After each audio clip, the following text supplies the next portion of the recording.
মানুষ দূর দূরান্ত থেকে সফর করে ক্লান্ত অবস্থায় আল্লাহর কাছে দুইটা হাত বাড়াইলো, প্রভু গো, তুমি আমাকে মাফ করে দাও। সফর অবস্থায়, মুসাফির অবস্থায়, ক্লান্ত অবস্থায় তোমার কাছে দুইটা হাত বাড়িয়েছি। মুসাফিরের দোয়া কবুল হয়। আল্লাহর নবী বলেন, যে লোকটা আল্লাহর কাছে হাত বাড়াইছে মুসাফির অবস্থায়, লোকটার দোয়া কবুল হওয়ার কথা।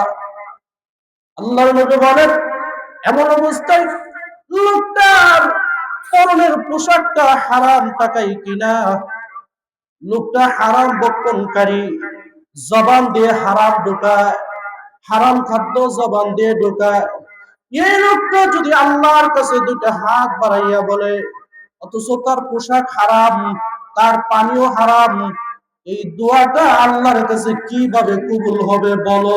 কথা বলে ঠিক কিনা? মুসনাদ আহমদের মধ্যে একটা হাদিস রয়েছেন, আল্লাহর নবী বলেন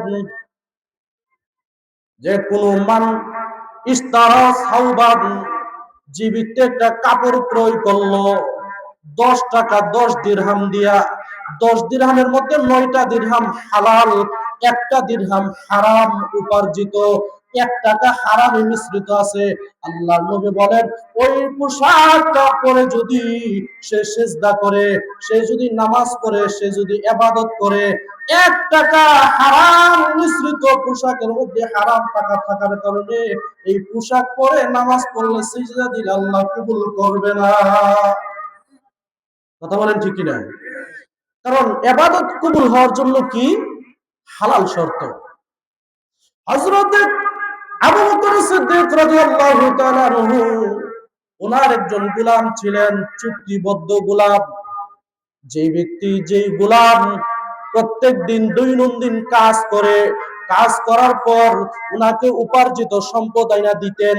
আবু বকর রাদিয়াল্লাহু আনহু জিজ্ঞাসা করতেন, কিভাবে তুমি সম্পদটা উপার্জন করেছো, কিভাবে তুমি আজকে কাজ করে উপার্জন করে টাকা কেমনে কামাই করছো?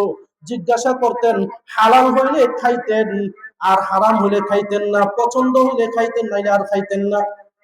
একদিন ঘটনা, আবু বকর সিদ্দিক রাদিয়াল্লাহু তাআলা আনহু উনার কাছে গোলামে যখন নিয়ে আসছে, নিয়ে আসার পর উনি খাবারটা খেয়ে ফেললেন। খাওয়া দাওয়ার পর রেস্টে যখন বসে আছে, গোলাম জিজ্ঞাসা করে, আমিরুল মুমিনিন, প্রত্যেক দিন আপনি জিজ্ঞাসা করেন আমি কেমনে টাকা উপার্জন করলাম, আপনি তো আজকে জিজ্ঞাসা করে খাইলেন না, আপনি তো এমনি খেয়ে ফেললেন। আবু বকর সিদ্দিক রাদিয়াল্লাহু আনহু জিজ্ঞাসা করলেন, কিভাবে তুমি এই টাকা কামাই করে এনেছো, এই খাবারটা কেমনে আনছো?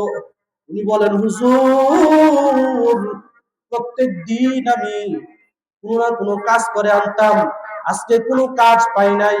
জাহিলি যুগে আমি গণক আছিলাম, গণক ভাগ্য গণনা করে আমি টাকা উপার্জন করতাম।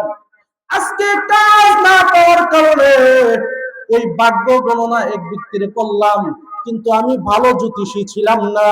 আজকে মানুষকে ধোঁকা দিয়া আমিও আজকে টাকা রোজগার করে খাবার আনছি, আপনি খেয়ে ফেলছেন।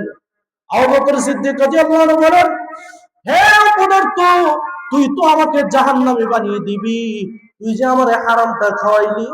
আল্লাহ রাসূল বলেন, যে ব্যক্তির শরীরের মধ্যে হারাম খাদ্য দ্বারা, হারাম খাদ্য ভক্ষণ করার কারণে 1 ফোঁটা দেহের মধ্যে রক্ত তৈরি হয়েছে, অথবা হারাম খাদ্য খাইয়া শক্তি সঞ্চার হয়েছে, ওই দেহটা কোনদিন জান্নাতে প্রবেশ করবে না।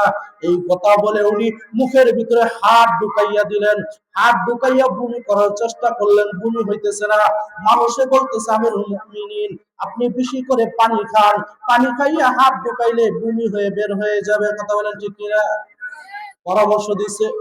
আবু বকর সিদ্দিক রাদিয়াল্লাহু আনহু বেশি করে পানি খাইলেন। পানি খাওয়ার পর হাত মুখের ভিতরে এমন ভাবে ঢুকাইছেন, ওনার চোখগুলো বের হয়ে যাবে, মরণাপন্ন অবস্থায় আধমরা হয়ে গেছে। এমনি সময় বমি করে সবগুলো বের হয়েছেন। উনি আল্লাহর দরবারে শুকরিয়া আদায় করলেন, আলহামদুলিল্লাহ। মানুষে বলতেছে, আমিরুল মুমিনিন, আপনি যদি এতটুকু খাবার না যাই না খাইছেন, এই হারাম খাবারটা আপনি জানতেন না, একটু খাবার কি হয়েছে আপনি খেয়ে ফেলতেন, আপনি তো আধমরা হয়ে গেছেন, হাত ঢুকাইয়া অসুস্থ হয়ে গেছেন, আপনি খেয়ে ফেললে কি হইতো? আবু বকর সিদ্দিক রাদিয়াল্লাহু আনহু বলেন, হে মানুষ, তোমরা জানো না রাহমাতাল লিল আলামিন নবী বলে গেছেন, যে ব্যক্তি লা ইয়াদখুলুল জান্নাতা, ওই দেহটা প্রবেশ করবে না, গুযিয়া বিল হারাম, যার দেহের মধ্যে হারাম খাদ্য দ্বারা অল্প কিছু শক্তি সঞ্চার হয়েছে, ওই দেহটা কোনোদিন জান্নাতে প্রবেশ করবে না। বলেন নাউযুবিল্লাহ।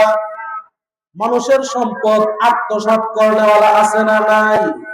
আব্দুল্লাহ ইবনে আব্বাস বলেন, ইয়া আইয়ুহাল্লাযীনা আমানু লা তাকুলু আমওয়ালাকুম বাইনাকুম বিল বাতিল, অন্যায়ভাবে তোমরা একে অন্যের মাল সম্পদ গ্রাস করো না। কিভাবে অন্যায়ভাবে মাল সম্পদ গ্রাস করে? বলে কয়েকটা অবস্থায়। এক নাম্বার মিথ্যা কসমের মাধ্যমে, দুই নাম্বার কিভাবে জুলুম কইরা, অন্যের উপর জুলুম করে মাল সম্পদ অর্জন করলো আছে না নাই? জমিটা মিথ্যা কাগজ বানাইয়া নিজে মালিকানা বনে যা আছে না নাই? জুলুম কইরা জমি অন্যায় করে অন্যের জমি নিয়ে গেছে এমন লোক আছে না নাই? মানুষের সম্পদ তোমরা গ্রাস করিও না অন্যায় ভাবে। আরো কয়েকভাবে অর্জিত হয়, সুদ খাইয়া মানুষের মাল সম্পদ আত্মসাৎ করে না আছে না নাই?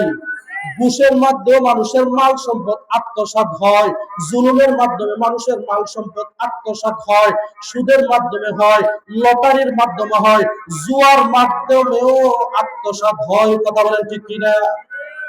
জুয়ার মাধ্যমে মানুষের মাল সম্পদ আত্মসাৎ হয়, একে অন্যায় ভাবে একে অন্যের মাল সম্পদ সুদের মাধ্যমে।